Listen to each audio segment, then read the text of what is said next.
pas comme tous ceux qui sont sur Facebook. Vous allez beau parler. Moi, ma vie privée là, ok? Je dissocie Facebook de ma vie privée. Vous allez chanter, vous allez monter, vous allez... Je ne vais jamais argumenter parce que je connais le système de Facebook. C'est belle, c'est la reine mère bio qui vous a permis d'infiltrer sa vie privée. Parce que quand quand vous faisiez, elle venait donner les explications. Je n'ai pas d'explication à donner à quelqu'un. Ok? Donc, agitez-vous comme vous pouvez vous agiter. Et vous allez vous calmer. C'est tout. Je viens sur Facebook. Sandra Mimbang.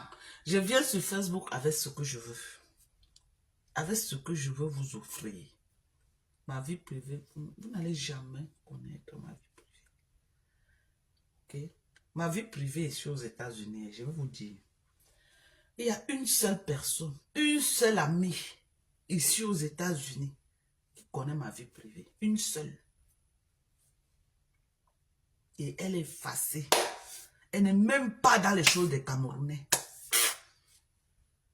C'est une bonne amie, une collègue de travail avec qui on a travaillé des années. On a travaillé des années. On a eu même patiente ensemble. On a eu même patience, ça veut dire que on se rencontrait chaque matin des années et des années. Elle n'est pas dans le blog. Elle n'est même pas dans le milieu des Camerounais. La seule Camerounaise avec qui elle parle à Houston, c'est moi. On se connaît depuis des années. Elle est la seule que je claque les bisous depuis sa position. Elle est la seule que quand je m'asseyais avec elle comme ça là, ok? Parce que c'est une dame intègre, mariée avec les enfants, très intègre. Quand elle m'asseyait avec elle, je lui décortiquais, je lui parlais de ma vie privée parce que je savais qu'elle devait trouver les mots justes, les conseils qu'il fallait pour me dire. En dehors d'elle, ici, là, ok? En dehors d'elle, pas seulement ici, là, même au Cameroun. J'ai dit même au Cameroun, personne ne connaît ma vie privée. La seule personne qui peut connaître peut-être 30% de ma vie privée, Tata Silo. Et Tata Silo connaît ce que je lui ai donné au Cameroun. Elle connaît que oui, on a grandi ensemble chez la maman. Voilà, on a fait nos choses, les jeunes filles à l'époque et tout. Et on avait nos gars, tel était le gars de Dorcas, machin. On s'est mariés. Parce que moi, je me suis mariée. Tata Silo s'est mariée. La semaine qui suivait, je me suis mariée. Donc, je me suis mariée une semaine après Tata Silo. Tata Silo que vous voyez là. On était dans la même maison chez maman. Elle s'est mariée une semaine avant moi. Ok? Donc, on a fait notre étape de mariage ensemble. Tata Silo, que vous voyez là. Donc, voilà ce que Tata Silo connaît de moi.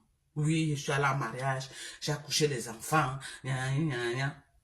Ma sortie pour la Guinée équatoriale et les États-Unis. Ce que j'ai fait aux États-Unis, ce que je n'ai pas, elle ne connaît pas. Elle ne connaît pas. Je dis que ce qu'elle connaît, c'est qu'on a grandi ensemble. Notre vie de jeune fille là, qu'on a grandi ensemble, on partait dans les églises. Oui, j'étais une très chrétienne fervente. Hein. Demandez à ceux qui me connaissent, on m'appelait Sœur Dorcas. J'ai fait beaucoup des églises pentecôtistes au Cameroun. Moi. Et vous êtes toujours dit que Djenodor Camden, la première église qu'on a créée, c'était avec Djenodor Camden, l'édifice. On était encore des jeunes enfants comme ça. Djenodor Camden me connaît très bien. On a créé la première église ensemble avec Djenodor Camden. Djenodor Camden que vous voyez là. C'est pourquoi quand j'ai un jour ma bouche, je parle, je sais ce que je sais ce qu'elle peut dire de bien, je sais ce qu'elle peut dire de mal. J'ai la capacité de tourner ma langue quand je veux et comme je veux. J'ai la capacité de jouer avec les mots quand je veux et comme je veux. Ok? Le pasteur Emmanuel Mekomo de la Sainte Église de Christ à Yaoundé.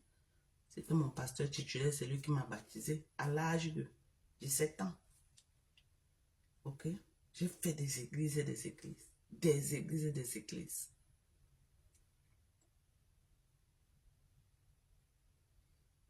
Donc, voilà le côté que Tata Silo peut connaître de ma vie. Voilà le côté qu'elle peut connaître de ma vie. Mais après l'étape là, que je suis quitté du Cameroun. Peut-être quand j'avais quel âge? Je suis parti du Cameroun, j'avais dans les 24 ans, par là. Lucas Santos, moi je connais pas. Moi je peux pas te prendre hein, parce que moi je sais pas qui tu es. Voilà. Je pars du Cameroun, j'avais peut-être 24 ans. C'est pourquoi je suis déconnecté au Cameroun. Moi je connais pas les choses du Cameroun, je suis déconnecté.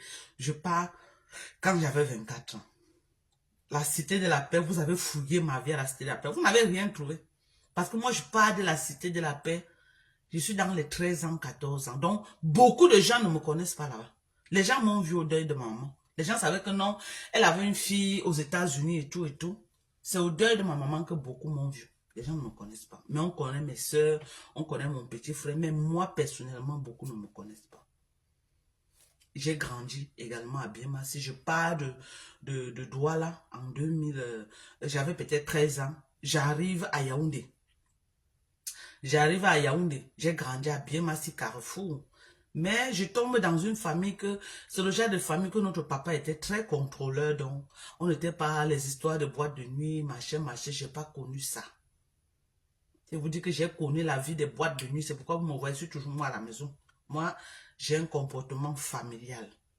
Je ne connais pas moi aller dans les boîtes faire comme ça, machin, non. Même quand je suis pas au Cameroun, moi je suis à la maison.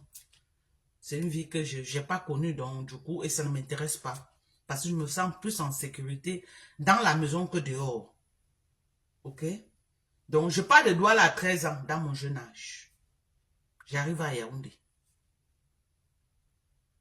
J'arrive à Yaoundé. Je fais la 6e à City Balengo Academy à Etourébé. Les gens qui ont connu ce collège. C'est là-bas que je fais 6e, 5e et 4e. Avec Etourébé. Après Etourébé, je pars au lycée de Biemassi. Ok? Après le lycée de Biemassi, je pars dans un centre de formation qu'on appelait CREFP à Obini, où je pars apprendre secrétariat de direction. Ok? Où je fais secrétariat de direction.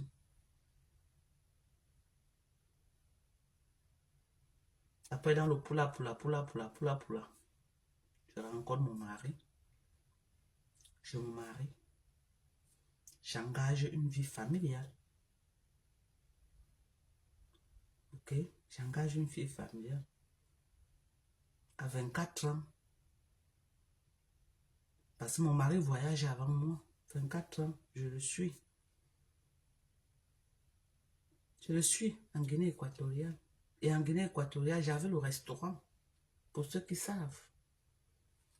J'avais un grand restaurant qui tournait 24 heures sur 24. 24 heures sur 24. Nous sommes allés en Guinée équatoriale quand les Guinéens séchaient l'argent comme on sèche le cacao. La Guinée équatoriale n'avait pas de lumière. On n'utilisait que les groupes électrogènes pour alimenter la Guinée. C'est à cette époque-là que nous sommes partis. Nous sommes partis à l'époque là où tu pouvais partir de Bibiyine pour Bata. Tu faisais 2 jours en route parce que c'était tellement enclavé. Une distance comme Douala Yaoundé, tu faisais 2 jours en route avant d'arriver. C'est à cette époque-là que nous sommes partis.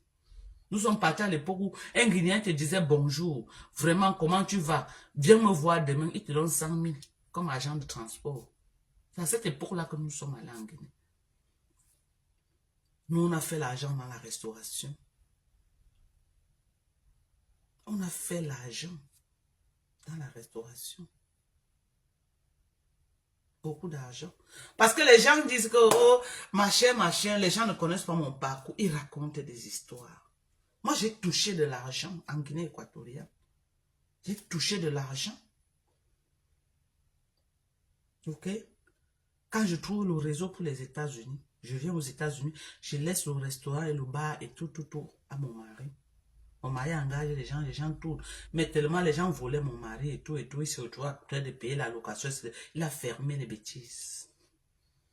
Parce qu'il ne pouvait pas jumeler et sa part de ce qu'il faisait et le restaurant. Il a fermé.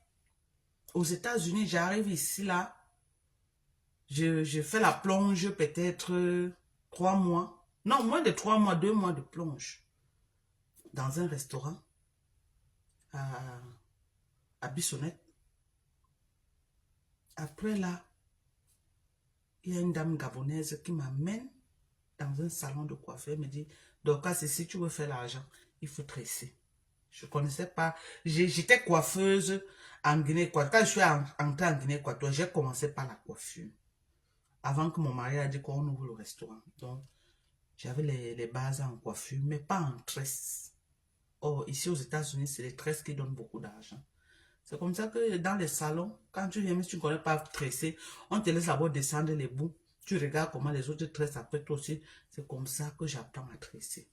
Je n'ai pas fait 3 mois dans le salon des gens. Je n'ai même pas fait 3 mois. J'ai économisé mon argent, j'ai ouvert ma part. Mon premier salon, c'était sur Bissonnette. Là où il y a Foutan. Les gens qui connaissent Bissonnette ici à Houston.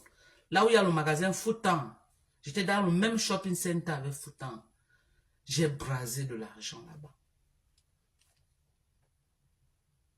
J'ai travaillé ce qu'on appelle de l'argent. Si j'avais des gens sûrs au Cameroun, c'est que j'ai que les immeubles. Mais j'ai beaucoup perdu parce que les gens ont tellement mangé mon argent. J'ai envoyé, ne foutais rien avec. Donc, c'est que j'ai les immeubles. Les immeubles au Cameroun. Ok? C'est comme ça que mon mari, les enfants grandissaient. J'ai dit à mon mari que c'est pas mieux que entre toi et moi, quelqu'un doit rentrer au pays. C'est comme ça qu'il décide de rentrer au pays. Parce qu'il fallait quand même une autorité paternelle. Les enfants étaient avec ma maman et vous connaissez les grandes-mères. Elles grandissaient déjà. C'est comme ça qu'ils décident de rentrer au pays. Les gens qui ne connaissent pas, quand vous ne connaissez pas, ne dites pas ce que vous ne connaissez pas. Ok? Ok? Le terrain que vous voyez là, que je suis là, c'est même pas le premier terrain que j'achète. On a seulement revendu les autres. Parce que je n'étais pas là, mon mari n'était pas là. On a revendu. Ok, les gens, les autochtones ont revendu. C'est que j'ai beaucoup. Surtout au Djalaba, c'est que j'ai beaucoup. Donc, c'est ça mon parcours. Arrêtez de raconter ce que vous ne connaissez pas. Ok? Arrêtez de raconter. Le terrain de Douala, je l'achète pour ma maman.